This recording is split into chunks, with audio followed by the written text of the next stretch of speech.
हाय friends, BM info guide में आपका हार्दिक स्वागत है। सोलर सिस्टम के पार्ट 2 में हम आज आपको बताने वाले हैं कि सोलर सिस्टम का मेंटेनेंस कैसे हम करते हैं, जिसकी वजह से 25 साल तक आपको 100% आउटपुट मिले और आपने जो खर्चा किया है उसके सामने आपका 3 या 4 साल में बाईबैक मिलना चालू हो जाए। उसके बाद आपका फायदा ही फायदा है। सोलर सिस्टम आपने सही तरीके से लगाया हुआ होना चाहिए, जो मैंने पार्ट 1 में बताया था।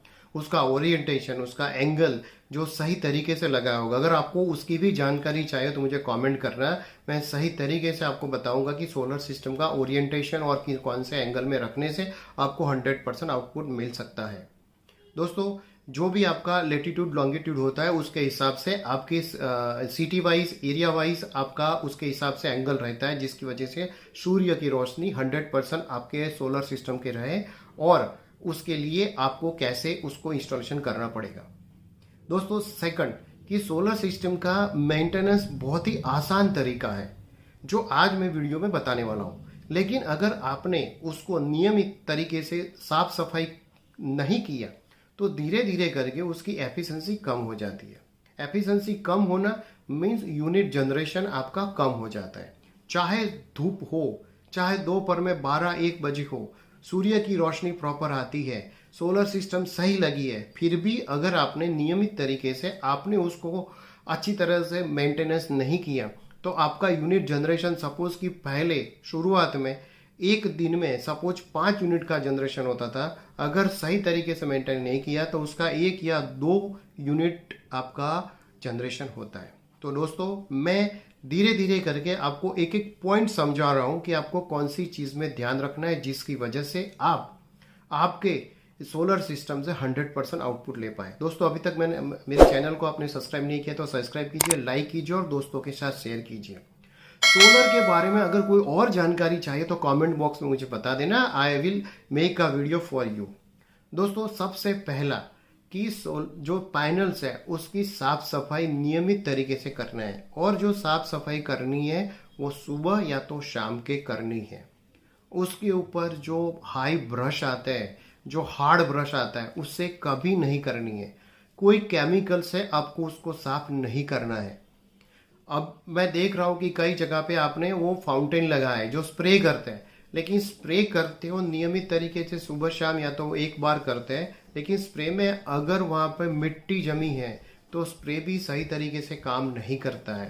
तो इसलिए दोस्तों, अगर आपको नियमित तरीके से एक बार 15 दिन में एक बार अगर सही करना है तो 15 दिन में एक बार सॉफ्ट जो कपड़ा है इससे आप धीरे से उसको साफ कीजिए। और अगर आपके पास एकदम सॉफ्ट ब्रश है, एकदम सॉफ्ट रबर का ब्रश, उससे जहां पे मिट्टी लगी है या तो कहीं पे भी आपको ये जो पिजियन है और उसकी जो स्प्लिट पड़ी हुई है वो भी साफ करना बहुत जरूरी है, क्योंकि वो परेशान कर देती है और आउटपुट नहीं निकलता है, और सिटी एरिया में तो सबसे ज्यादा परेशानी होती है।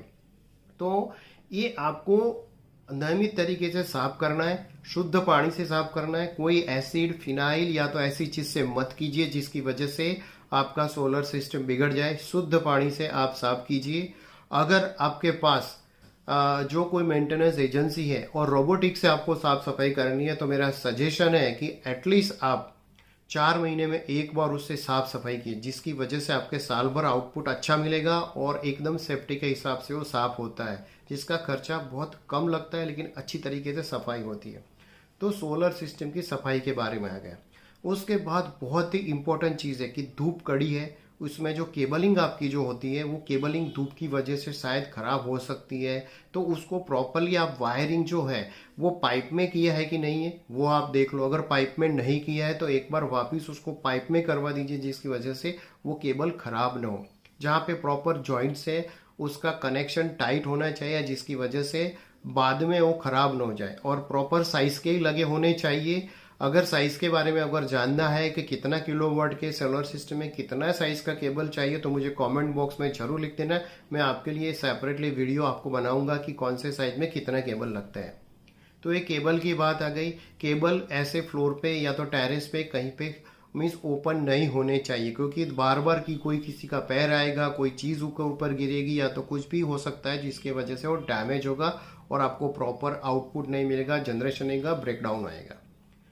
तीसरी इंपॉर्टेंट चीज़ है वहाँ पे इन्वर्टर लगता है। देखो, इन्वर्टर एक इलेक्ट्रॉनिक्स उपकरण है और मोस्टली अभी तक चाइना मेड ही वो आते हैं। धूप में बाहर लगे, ओपनली डायरेक्ट सनलाइट आए, वहाँ पे वो मत इंस्टॉल कर पाइए।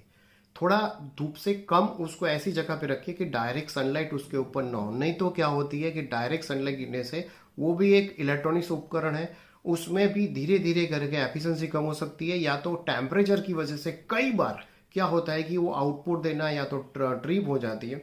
तो उसको सही तरीके से इंस्टॉलेशन कीजिए, या तो उसके ऊपर उसका एक लेयर मीन्स उसके ऊपर छत जैसा बना दीजिए जिसके ऊपर उसको मीन्स धूप से बचा सकते हैं उसको। तो इन्वर्टर एक अहम चीज़ है, उसके कनेक्शन प्रॉपरली होना चाहिए, और इन्वर्टर के आउटपुट जो आता है एटलीस्ट महीने में एक बार आप चेक कीजिए, जिसकी वजह से आपको अगर कोई डिफरेंट लगे तो आपको ऑथोराइज जो एजेंट है उसके साथ बात कर सकते हैं। एक इम्पोर्टेंट चीज़ बताना चाहता हूँ कि गवर्नमेंट में जो जीपी ऑथोराइज वेंडर है जिससे आपने सब्सिडी के साथ आपने लिया है, सारे वेंडर को रिस्पॉन्सिबिलिटी आती है कि 5 साल तक आपको फ्री में मेंटेनेंस करना है। इतना चीज़ ध्यान रखा, फ्री में मेंटेनेंस, वो आपके पास कोई भी चार्ज नहीं ले सकता। वो अंदर एग्रीमेंट में भी लिखा होता है कि वो 5 साल तक उसको फ्री में मेंटेनेंस करवाना है। हाँ, अगर कोई चीज़ सपोज कि डीसीडीबी में अगर एमसीबी जल गई है तो एमसीबी रिप्लेस करने के लिए उसका जो स्पेयर पार्ट का खर्चा है वो आपको देना पड़ेगा। सपोज केबल जल गई है या तो केबल टूट गई है तो उसको आपको करना पड़ेगा। लेकिन अगर प्रॉपर आउटपुट नहीं आ रही है, अगर उसमें कोई सिस्टम का प्रॉब्लम है, तो वो फ्री ऑफ कॉस्ट आपको करके मेंटेन करेगा। लेकिन आपने अगर सोलर पैनल को सही तरीके से मेंटेन नहीं किया, उसके ऊपर धूप लग, उसके ऊपर कोई मिट्टी लगी है या तो कुछ डैमेज होती है, तो उसकी रिस्पॉन्सिबिलिटी उनकी नहीं होती है। तो ध्यान रखना कि सोलर पैनल को भी आपके गहनों की तरह उसको संभाल के रखना है, जिससे वजह से आपको ये आउटपुट हमेशा देता रहे। दूसरी छोटी छोटी चीज़ आपको ये ध्यान में रखनी है कि कॉमन में आपने सोलर सिस्टम लगवाया है तो मेहरबानी करके जो पब्लिक है, जो आपकी फ्लैट की जो लोग हैं, वो उसका आवन जावन वो एरिया में न हो। अगर आने जाने में कोई किसी के हाथ लगाएगा, कोई खींचेगा या तो कुछ हाथ हिलाने की कोशिश करेगा, या तो नीचे सीमेंट से जो हमने फाउंडेशन लगाया उसको भी हिलाने की, क्योंकि हर एक का दिमाग अलग अलग रहता है।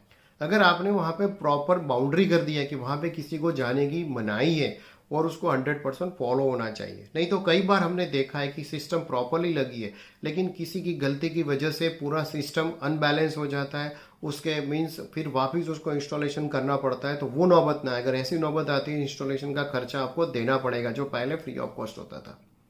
दोस्तों, एक चीज़ और ध्यान में रखनी है कि आपकी जो सोलर सिस्टम है वो फ्यूचर में सपोज आपके एक बड़ा सा बिल्डिंग बन जाए तो आपको प्रॉपरली धूप नहीं आएगी, तो वो टाइम आपको या तो उसकी हाइट बढ़ानी पड़ेगी या तो उसकी ओरिएंटेशन आपको चेंज करनी पड़ेगी, कोई डायरेक्शन चेंज करना पड़ेगा जिसकी वजह से आप 100% आउटपुट दे पाए। मैंने कई जगह पे देखा हुआ है कि पहले जो सोलर सिस्टम लगे थे आगे पीछे कुछ नहीं था, उसको तो कभी भी कोई भी एरिया में आपने लगा दिया, लेकिन उसके बाद वहाँ पे आगे बिल्डिंग बन गई, धूप आपकी पहले 5-6 घंटा आती थी, अभी आपको सिर्फ 3 घंटा आती है, तो आपके आउटपुट में 50% की कटौती हो जाती है।